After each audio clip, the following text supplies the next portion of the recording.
So what a wonderful success story that summit is. And who knew recycling could be so profitable?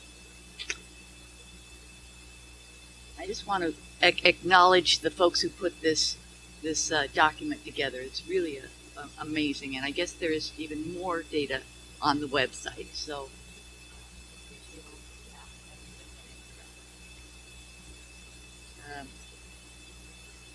all right. So I am Benton County Commissioner and also Vice Chair on the COG Executive Committee. So a little bit of my history, I actually was trained as a plant molecular biologist many years ago. So I tell folks, well, I'm used to going to a lot of meetings and doing research and reading lots of documents. So that's what helped prepare me for being a commissioner.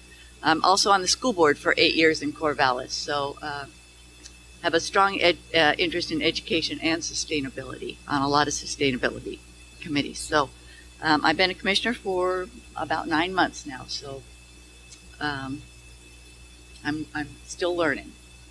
All right, so I don't know how many more numbers you can handle, but I've got quite a few for you because I have many topics here. All right, so I'm going to present on a large portfolio of items that I believe make our region unique: energy, food, agriculture, and connectivity.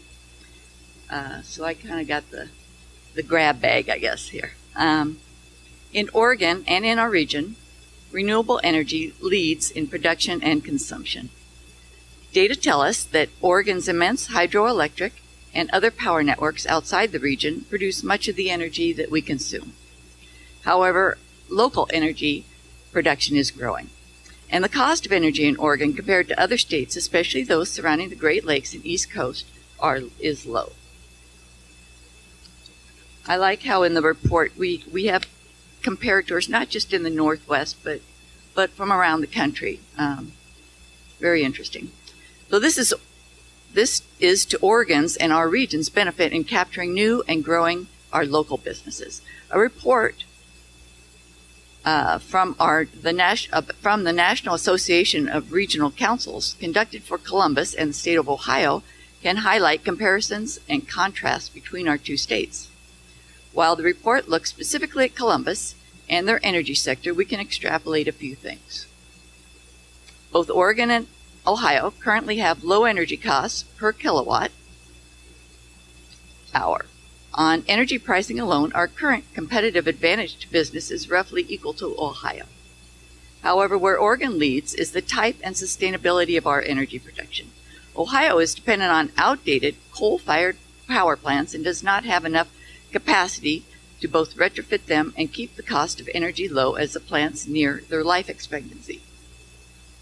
Ohio is desperately transforming its energy consumption to natural gas. Oregon, however, for the foreseeable future, has a stable and long-lasting supply of hydroelectric and wind power, as well as growing solar and biomass sector and access to gas and other energy sources in the Pacific Northwest and Great Plains. All guarantee that as prices of energy rise in Ohio, Michigan, Pennsylvania, as well as other states. Let's see, are we progressing with the slides? Where is Tara? Not yet. Oregon will have a huge competitive advantage in lower energy costs, a benefit to retaining and attracting businesses. As Mayor Traber stated, we should always be aware of new economic opportunity, and the energy sector is one we should watch. As California renewable markets open back up, and as our larger region continues to grow investment, especially in rural communities, energy production could be part of a larger economic play. Specifically, companies like NewScale. Is there anybody from NewScale here? No?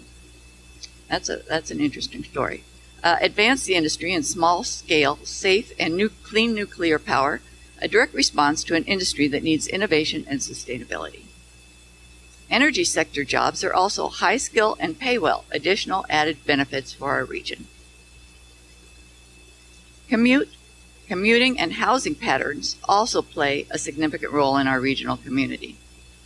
Our region may seem disproportionately large, but if you look at commuting patterns, you will see that a majority of the workers and travelers stay within a 20 to 40-minute commute shed.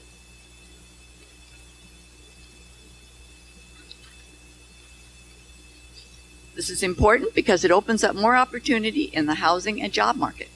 You can live on a farm, or in a city, or on the coast, or in the Cascades, and still be with a job and housing shed that meet your needs.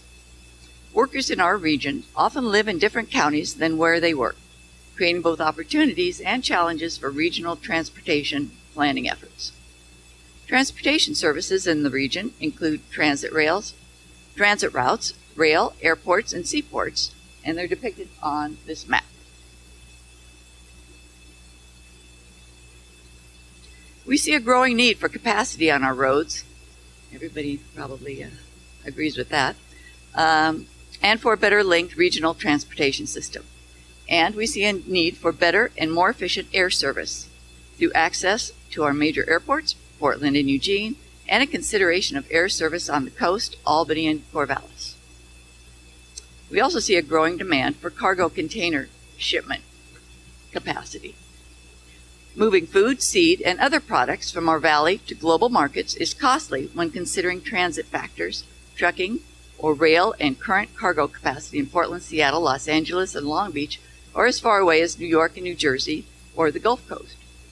Our products compete for container space with industries throughout the nation, and the more we can ship, rail, and truck ourselves, the stronger our economy will be. Rising costs in transportation delays will offset any advantage we have in energy or home cost. It's important to note that the map does not take into account the capacity or frequency of transit services. We also study household spending and costs across the region. According to the U.S. Census Bureau, an estimated 36% of households in the region spend $500 to $999 per month on housing, with median monthly housing costs of $881. Statewide, median monthly housing costs are higher than the region at $1,018. The U.S. Census Bureau estimates that close to 50% of all households in the region are married couple families with or without children, while almost 14% are single-parent households.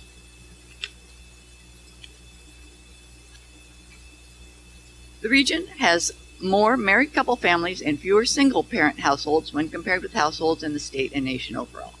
This trend indicates our region is attractive to families, and especially young, growing families of all types.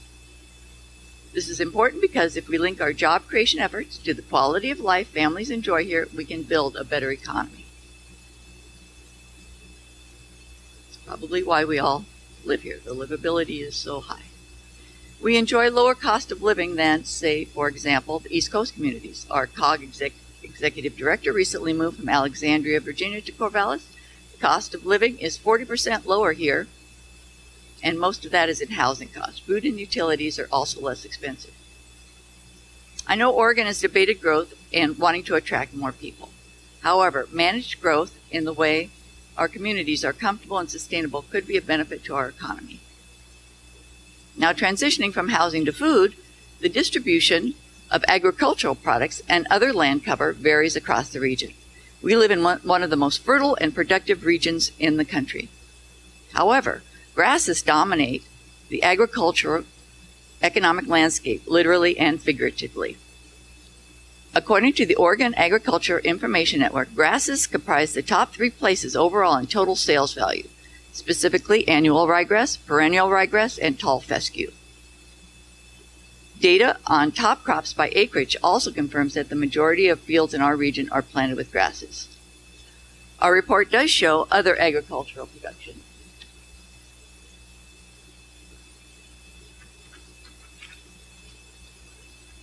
Our region grows a lot of hazelnuts.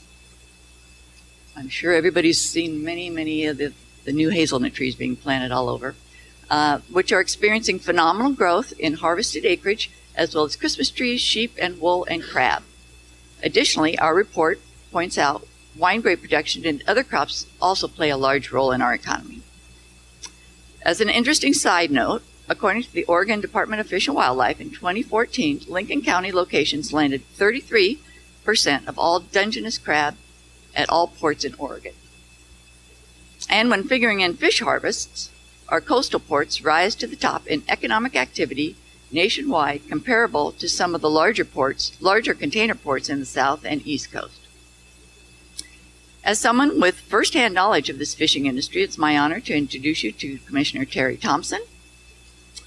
Commissioner Thompson has owned and operated 4 commercial fishing vessels and has made his living in salmon, shrimp, tuna, and ground fish fisheries for the last 45 years. He has been involved in fisheries management and the creation of the Magnuson-Stevens Conservation and Fisheries Act, passed in 1976. The law governs marine fisheries management in the U.S. federal waters. When not fishing, Commissioner Thompson is serving the citizens of Oregon and Lincoln County, and in 1994, he was first elected to the Oregon State House of Representatives. In 2002, he was elected as Lincoln County Commissioner, where he continues to serve. Commissioner Thompson, thank you for joining us.